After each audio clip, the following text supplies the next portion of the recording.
bahwa bulan Januari ya awal perjanjian ya dapat untung 5 juta ya. Ini kita umpamakan aja ya. Dari mana angka ini? Ya angka fiktif aja ya. Kemudian tanggal 28 ya, kita asumsikan ya ada keuntungan 8 juta. Tanggal 31 15, tanggal 30 April 17,5, tanggal 31 18 juta, tanggal 30 Juni 16 juta ya. Jadi artinya kan setiap akhir bulan ya. Setiap akhir bulan dihitung ya berapa keuntungan usaha. Namanya kan kerjasama tadi ya. Jadi kerjasama. Di bulan Januari karena labanya 5 juta, tadi kan di soal tadi kan porsi untuk bank 25%. Dan bagian untuk nasabah 75%. Ya. Nah, dia artinya laba 5 juta. Ini bank dapat 1.250.000. Dan nasabah dapat 3.750.000 ya. Dan seterusnya ke bawah ya. Dan kita asumsikan juga nih yang tanggal 31 Januari nasabahnya juga bayar pada tanggal itu. Begitu dihitung keuntungan sekian langsung dibayar ya, di tanggal bayar. Tanggal 28 juga gitu. Tanggal 31 Maret baru berbeda. Ya ternyata nasabahnya ya nggak sempat bayar pada tanggal 3. Mestinya kan tanggal 31 Maret dia bayar ya karena sudah dihitung untung ruginya. Tapi dia baru bisa tanggal 3 ya. Jadi kalau dengan asumsi ya labanya seperti ini selama beberapa periode itu, maka kita melihat bagaimana menjurnalnya ya.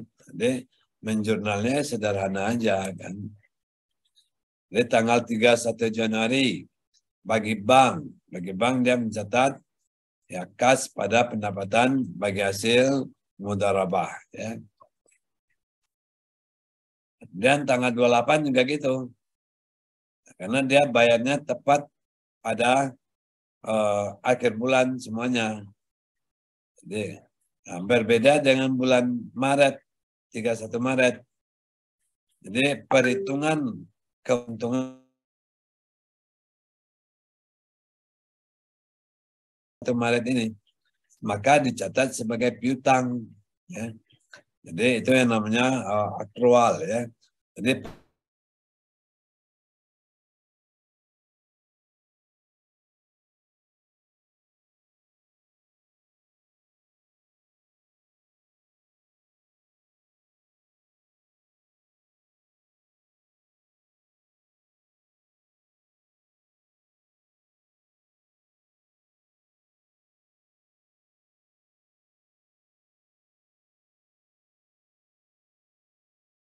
baru dicatat kas pada piutang ya.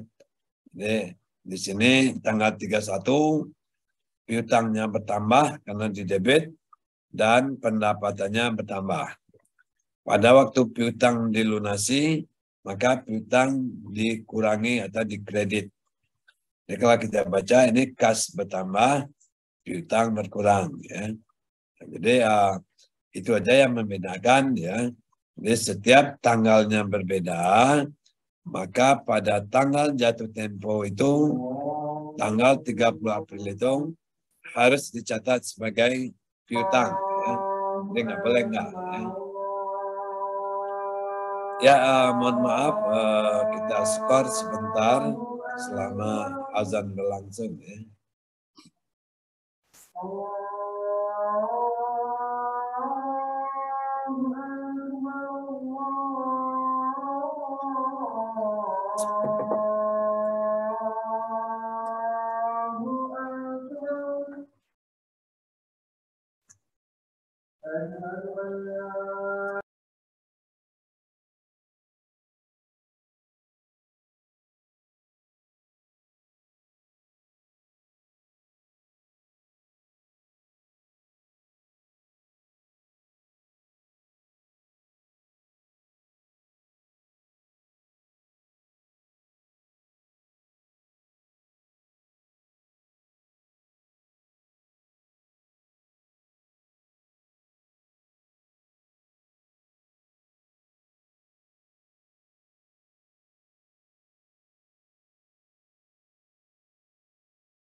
Ya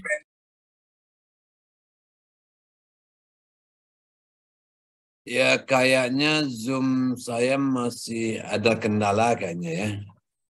Dia saya sudah perpanjang sebetulnya, tapi nggak tahu nyangkutnya di mana ya. Jadi mungkin 5 menit lagi dia mati ya. Tapi kalau ada teman-teman yang masih punya link Zoom yang ini boleh dibagi daripada dia mati lagi nanti ya. Dia kemarin sudah diperpanjang, tapi ternyata nggak tahu nih nyangkutnya di mana gitu. Dia dalam notisnya itu masih berlaku hanya 40 menit gitu ya. Baik, kita lanjut. Dia kalau mati nanti, ya mungkin kita kirim link lagi ya. Jadi begitu jurnalnya. Jadi setiap ada setiap tanggal ya, tanggal yang dijanjikan menghitung keuntungan. Begitu ada keuntungan, berarti dicatat sebagai piutang ya. Kalau belum dibayar ya. Jadi ini polanya sama sampai terakhir begitu. Dan pada waktu berakhirnya kontrak, jadi waktu berakhirnya kontrak tentu nasabah harus mengembalikan lagi yang 100 juta ya. Karena kontrak sudah selesai, maka nasabah mengembalikan ya. Jadi kalau dia mengembalikan pas tanggal 30 Juni, berarti ini jurnalnya. Tapi kalau umpamanya saat berakhirnya kontrak mudharabah, namun nasabah melunasi tidak tepat pada waktunya, jadi tidak tanggal 30 Juni. Ya, seandainya tanggal 10 Juli baru dilunasi oleh nasabah, ya, maka tanggal 30 dicatat sebagai piutang pembiayaan mudharabah jatuh tempo. Jadi berganti nama akunnya. Tadinya adalah investasi pembiayaan mudharabah, sekarang ada tambahan nama akunnya ya. Jadi pada pembiayaan mudharabah ya. Dan tanggal 10 Juni baru dicatat sebagai penerimaan kas pada piutang pembiayaan mudharabah ya. Jadi ini teknis, sangat teknis sekali ya. Oke, ada pertanyaan sampai di sini?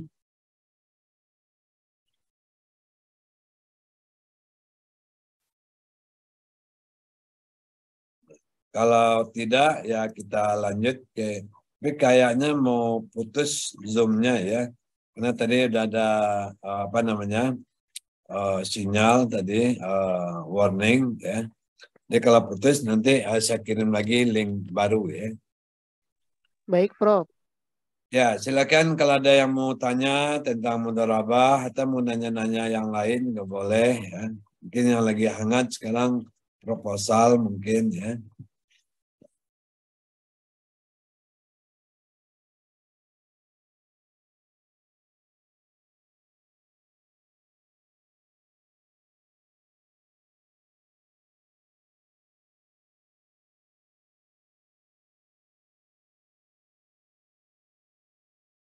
Sepertinya lanjut dulu, Prof. Kita lanjut aja dulu ya. Oke. Ya, Prof.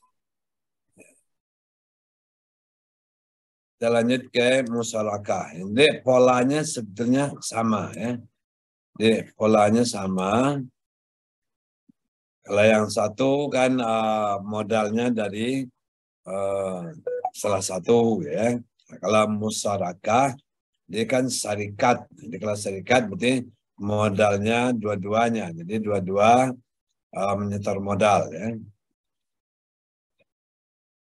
Jadi kita lihat aja definisinya, musyarakah adalah akad kerjasama antara dua pihak atau lebih untuk suatu usaha tertentu, di mana masing-masing pihak memberikan kontribusi dana. Jadi bedanya di sini, kalau mudharabah hanya modal dari salah satu pihak, ya. Tapi kalau musyarakah di dananya adalah masing-masing atau kedua belah pihak, ya.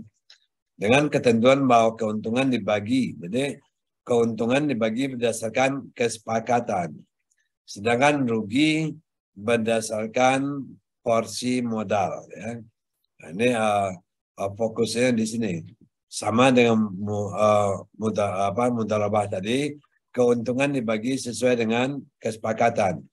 Ya bisa 75-25, bisa 60-40, tergantung kesepakatan. Ya. Tapi kalau rugi, sesuai dengan modal yang disetorkan. Ya. Di porsinya sesuai dengan modal yang disetorkan. Jadi kita lihat contohnya, tanggal 3 Januari, Ibu Faizah menandatangani akad ya untuk pembiayaan usaha peternakan ayam. Kalau tadi buku, sekarang ternak ayam dengan Bank Internasional Islamic (BII), di mana dengan skemanya adalah musyarakah. Jadi akadnya musyarakah. Jadi nilai proyeknya 120 juta. Jadi untuk ternak ayam ini modalnya 120 juta.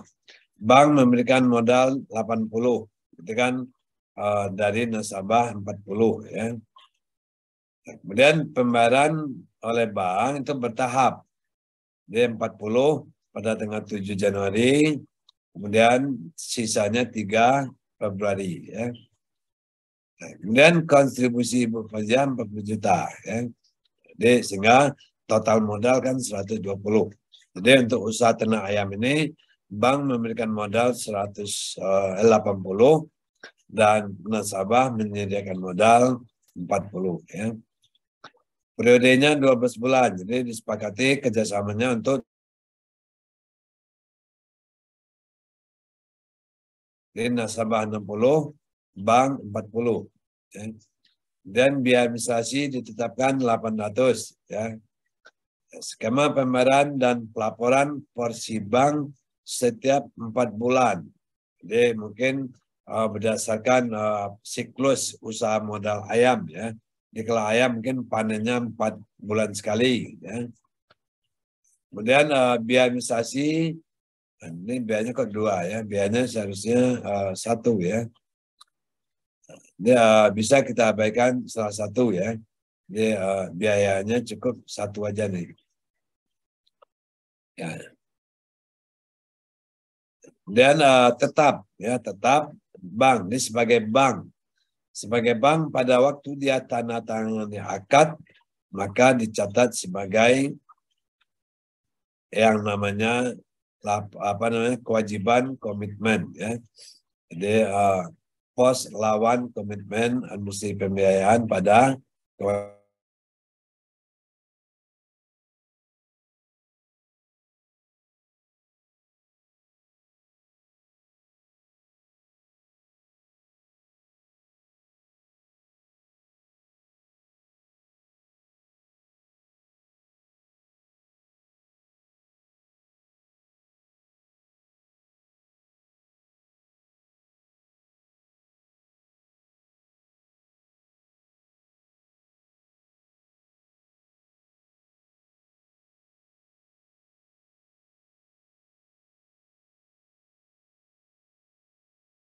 40 juta ya.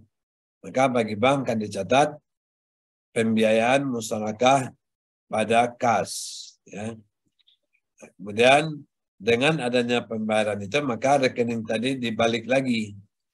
Kalau tadi kan kewajibannya di kredit, nah, sekarang kewajibannya di debit ya. Pos lawannya tadi di debit, sekarang di kredit. Kita lihat ya. Ini tadi ya. Pada waktu akad, ini jurnalnya. Pada waktu dibayar, maka pos lawan dibalik lagi, tinggal dibalik aja. Ya. Dan ya pada tahap kedua juga begitu. Pada tanggal 3 Februari, pembayaran 40 juta, dan ya jurnalnya sama ya. Pembiayaan masyarakat pada kas pemerintah dan membalik lagi rekening komitmen. Ini adalah jurnal yang dibuat pada waktu akad dan pada waktu bank menyerahkan dana. Jadi sekarang kerjasama sudah jalan nih.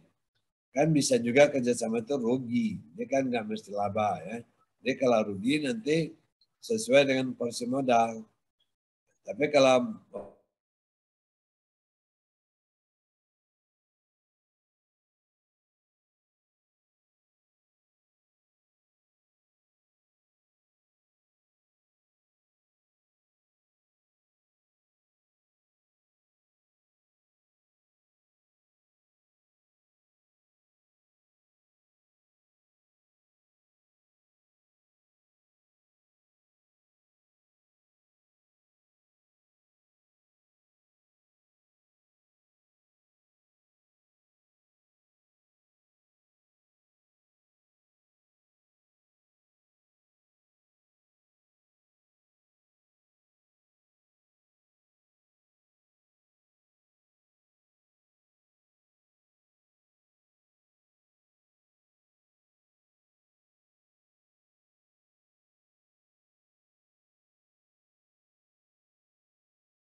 setiap 4 periode 20 juta, 20 juta. Ya.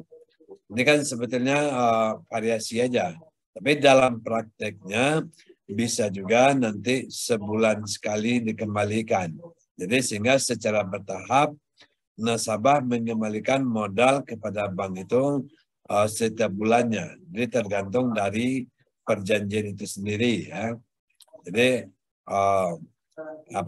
kerjasama modal ini nasabah bisa juga mengembalikan bertahap setiap bulan atau per periode atau mungkin sekaligus. Ya.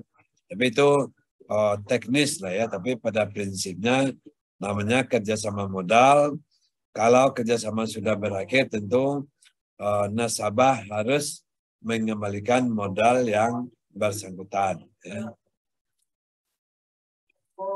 Ini diasumsikan kalau pengembalian modalnya bertahap. Ya. Jadi setiap tanggal 3 dibayar kas pada investasi masyarakat Utara Kisah. Ya. Dan jadi ada pencatatan. Ini sama juga dengan yang tadi. Ya. Jadi pola-polanya sama. Ya. Ya, jadi itu topik kita malam ini. Jadi ada 2 ya. Jadi ada namanya musyarakah, ada namanya mudharabah ya. Jadi bank bisa sebagai pemilik modal, bisa juga sebagai pengelola modal ya. Jadi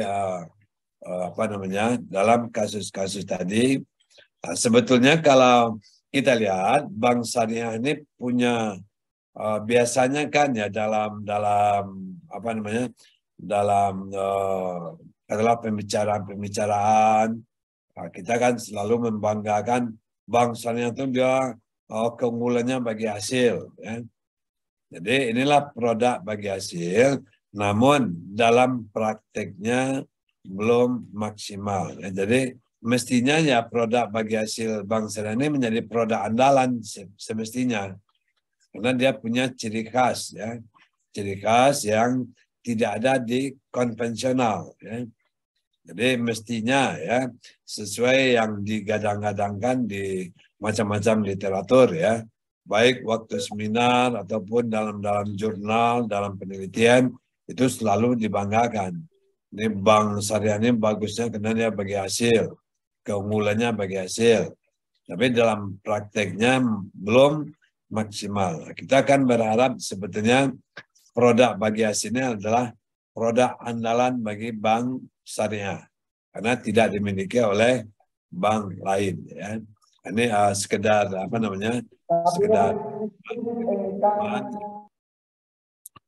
Oke, silakan kalau ada yang mau ditanyakan tentang 2 topik tadi. Ada topik mudharabah, ada musyarakah. Silakan kalau ada.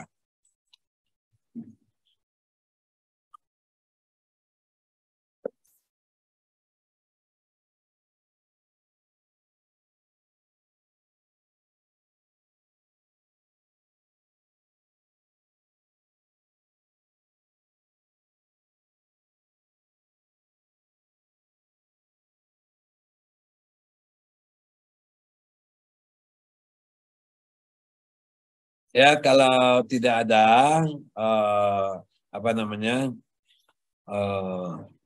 ya untuk penguatan, jadi untuk penguatan pemahaman dan juga untuk untuk ujian nanti biar terbiasa.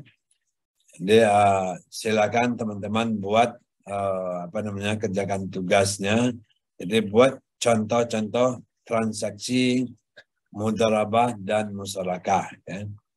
Jadi buatlah contoh-contoh transaksi mudharabah dan musyarakah beserta jurnal-jurnal yang diperlukan ya.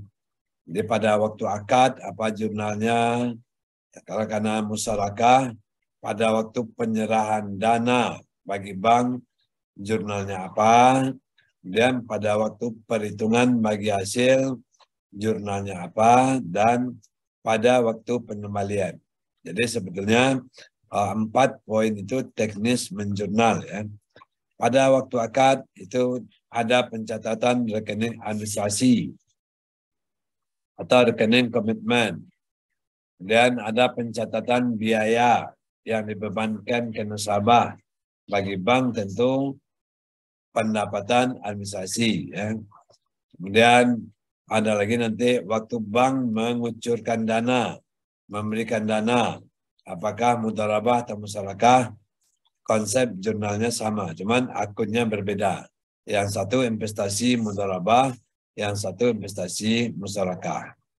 Dan perhitungan bagi hasil, bagaimana realnya. Ya. Jadi setiap bagi hasil, ya kalau ada kerugian dicatat sebagai kerugian, kalau ada laba dicatat sebagai laba dan diterima oleh bank. Ya. Dan yang terakhir, pada waktu berakhirnya akad, ya, tentu nasabah harus mengembalikan modal usaha tadi. Ya.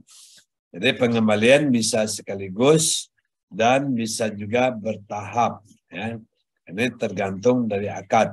Tapi yang jelas bahwa skimnya adalah skim kerjasama. Ya. Namun sering juga saya bahas bahwa kesempatan ini atau produk ini belum menjadi produk populer bagi bank. Ya. Jadi kita kan berharap mestinya seperti itu. Karena bank syariah di Indonesia itu masih sebagai pengikut pasar, bukan sebagai leader. Ya. Kalau dia sebagai leader, dia bisa menentukan. Ya. Dia bisa umpamanya memberikan karena agrobisnis, umpamanya keuntungannya kecil, umpama ya, maka dia bisa memberikan pembiayaan dengan bagi hasil yang lebih rendah lagi. Ya. Jadi begitu juga sebaliknya untuk bisnis yang labanya besar, tentu dia juga bisa juga menetapkan labanya lebih besar. Nah, kalau dari contoh tadi kan laba yang diterima oleh bank sangat tergantung dengan hasil kerjasama. Persoalannya adalah kalau usahanya maju terus, labanya besar terus, nasabah mau nggak ya memberikan bank dengan laba yang besar. Kecenderungan dalam prakteknya nasabah membandingkan, lah saya kan minjam uang 100 juta kemarin, itu pengembalian itu ya sesuai dengan keuntungan, kemarin labanya tinggi, saya ngasih ke bank juga besar. Coba kalau saya pinjam ke konvensional, pembiayaan kredit, ya kan hanya berbunga sekian. Ini bagi hasilnya gede banget. Jadi ada juga ketidaksiapan nasabah. Ya. Atau mungkin sebaliknya, kalau rugi gimana? Bank mau nggak rugi? Nah, ini juga persoalan. Ya. Jadi kalau rugi mestinya kan di nomenklaturnya kalau rugi memang karena faktor di luar kemampuan, itu bank mengakui sebagai kerugian. Tapi kalau rugi karena bukan karena faktor kemampuan, ya, ini kan agak subjektif, ya. Jadi bisa di sini akan terjadi perselisihan antara bank dengan nasabah.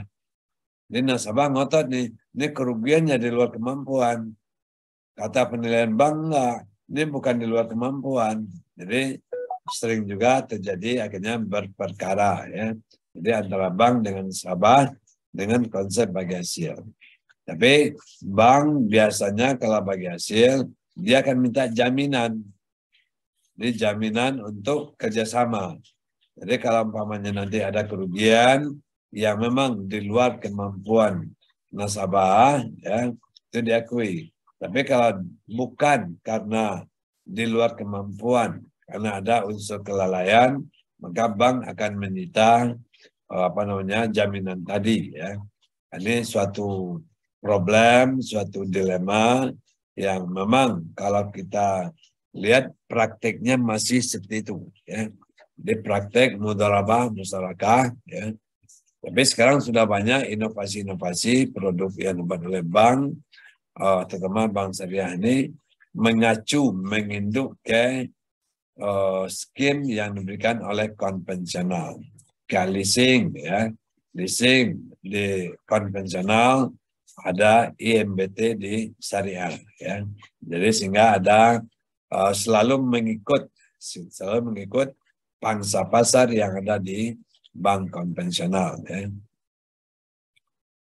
Baik teman-teman semua, kalau nggak ada pertanyaan, itu dulu materi kita malam ini. Kita membahas mudharabah dan musyarakah, kemudian tugas nanti dikerjakan. Besok ini adalah minggu terakhir, kita membahas akuntansi wakaf. Ya.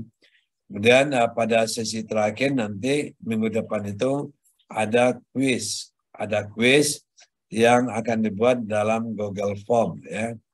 Di kuis ini berisi materi-materi tentang fatwa, produk-produk yang kita bahas, tentang ketentuan-ketentuan standar akuntansi. Ya. Jadi tolong dibaca-baca materi-materi tentang fatwa, tentang standar akuntansi, dan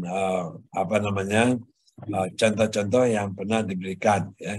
Jadi pada sesi terakhir minggu depan itu akan kita berikan kuis. Ya, sebagai bagian dari tugas, nanti UAS-nya nanti tersendiri. Ya. Baik, kita akhiri perkuliahan kita malam ini dengan hamdalah. Ya. Wassalamualaikum warahmatullahi wabarakatuh. Waalaikumsalam. Terima kasih, Prof. Selamat, Terima kasih, sehat, salam bahagia semua. Ya. Amin. Terima kasih.